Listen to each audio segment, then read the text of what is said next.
Okay, let me see this important theorem, the statement. Statement is a non-empty subset S of a ring R. S is a non-empty subset of a ring R. Is a subring of R. This non-empty subset is a subring of R. If and only if for every two elements of S, it is there the elements of S are closed under difference, means A minus B belongs to S, and they are closed under multiplication. It means A into B also belongs to S. It means if S is a subring, then these two property holds of difference and multiplication, and conversely, if difference and multiplication holds in subset of a ring, then this subset is becomes a subring. So both ways we have to prove here. So let me see its proof. First, let me start. Let S be a subring of R. Subring of ring R. Since S is a subring, therefore all properties of rings, means all the 8 properties, will be satisfied by the set, elements of the set. Yes. Okay. So therefore for every A, B is the element of S, we can write A and minus B is also element of S. For every B is the element, there exists minus B in S by additive inverse property of subring. S is a subring, so it will satisfy all the 8 properties. So what is this one property?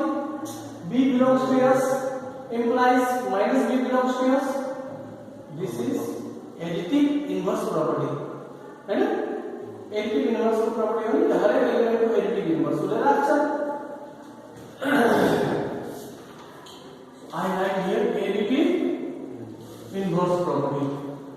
And now since these two elements belongs to S, therefore they are closed under addition. And this is property of closure. Okay? Since A belongs to S, minus B belongs to S, so certainly A minus B will also belongs to S. By addition, closure in addition. Okay? You understand this? Will you tell me? Because A plus minus B also belongs to S. This implies A minus B belongs to S. Now I will go through second property, satisfaction of second property, and for every AB is the element of S, this will directly lead to the result A into B belongs to S by closure property in multiplication. As S is a subring, so it follows this property. Okay? So by direct property of subring, these two results will be followed directly without any interruption, without any lagging of time. So to prove from a subring to these two properties is very easier. But conversely, if we have to go, then there is a little bit problem. There is a little bit trouble. How we can deal with this? Let us see. Let me go through converse satisfaction. Let us suppose that for every A, B belongs to S, A minus B and A minus B belongs to S, and A into B is also member of S. These two things are given, and now I have to show S is a subring of R. We need to show that S is a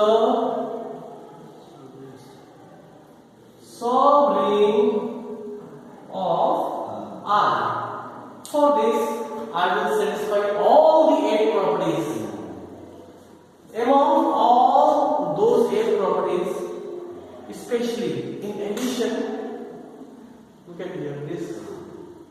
In addition, especially associative property, commutative property, in multiplication,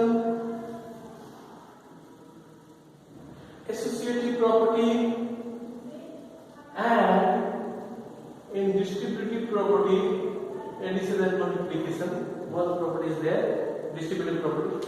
We need not to show these properties. We need not to show these properties. Why? Because S is a subset of ring. So elements of S is also the elements of ring.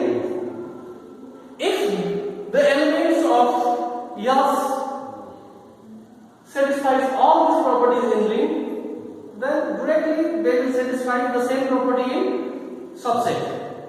Therefore, we need not to show associativity, commutative in addition, associativity in multiplication, and distributive property. We need not to show. It will be direct followed from the property of ring. Ring will deliver its DNA or its property to its subset. Okay. So what remains here? Here remains in addition. I have to show closure. I have to show inverse. I have to show identity or unit. Identity property. This remains. Okay. Three properties are remaining in addition to show. And how many properties remaining in multiplication? It is closure is remaining in multiplication. So our total 1, 2, 3, 4, 5, 6, 7, 8 properties are satisfied. So how many properties I have to show? I have to show only 4 properties over here. In addition, 3 properties of closure, inverse, and identity. And in multiplication, only closure property. Actually, closure we need not to show. Closure is already given here. Yeah. So it is also deleted, eliminated. So only I have to show how many properties? 3 properties. If we could show these 3 properties of closure, inverse, and identity in addition, then we can go through that. So let us see that how we can solve this especially. Now I have limited my objectives. Initially my objective was to satisfy all the 8 properties. Now I have limited my objectives towards these only especially 3 properties of closure, inverse, and identity. Okay. So okay, let us see here how we can solve this. First, initially,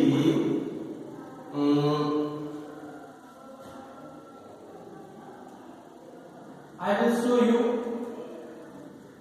additive identity. First, I can show additive identity. Look at here very carefully. For every A and A belongs to yours, A minus A should belongs to S, because the difference also lies in S. It is given here. So this will imply that 0 belongs to S. Oh, this shows that S has additive inverse. Okay, the first property is gone now.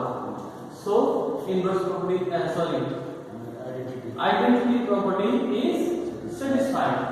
Now the total of now I will take inverse, additive inverse property. I will show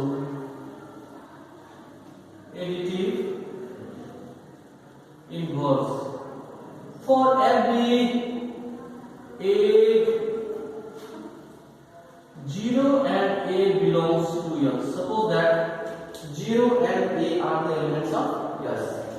This will imply that 0 minus A also belongs to S. This will imply minus A belongs to S. So we can say that for every element A in S, there is minus A in S. So every element of S has its additive inverse. So inverse property is also satisfied.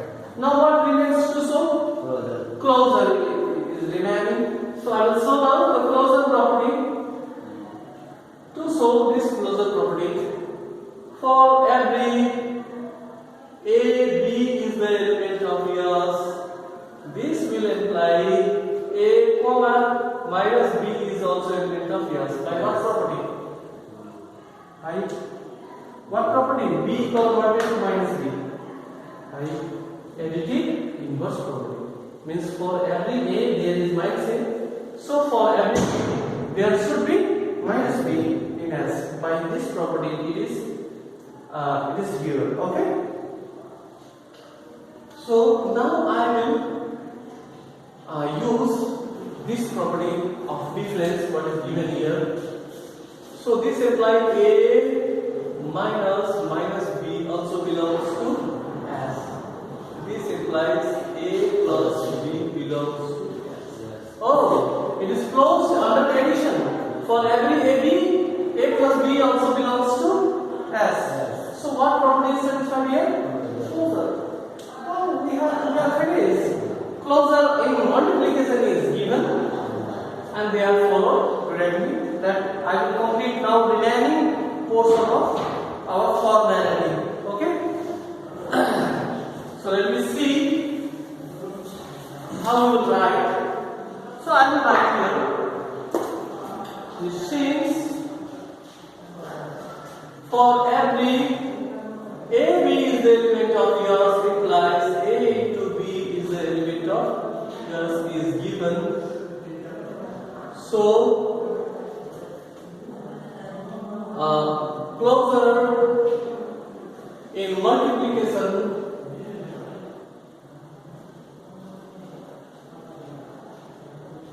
is given. Closure in multiplication is given.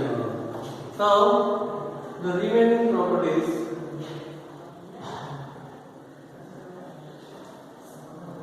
Now since elements of yours are also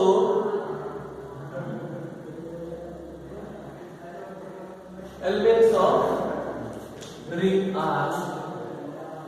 They are also elements of ring R, yeah? And since and as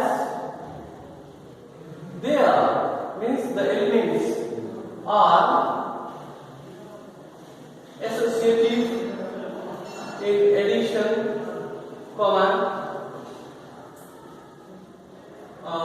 commutative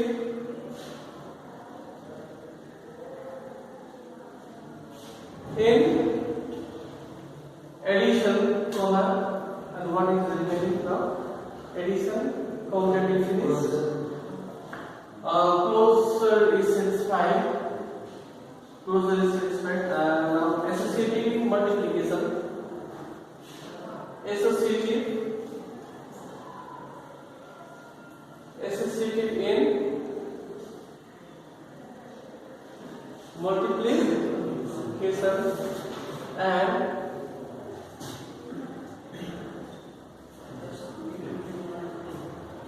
distributive property. As they are associative in addition, commutative in addition, as they are known, they follow associative in addition, commutative in addition, associative multiplication and distributive property in R. So these properties are satisfied in yours as well. As no particular for how many properties are now we have completed? 1, 2, 3, this is 4, 5, 6, 7 and 8. All the 8 properties are satisfied. Therefore, I can say now, therefore, yours is a sovereign of R, and this completes our proof. Okay, understood? So this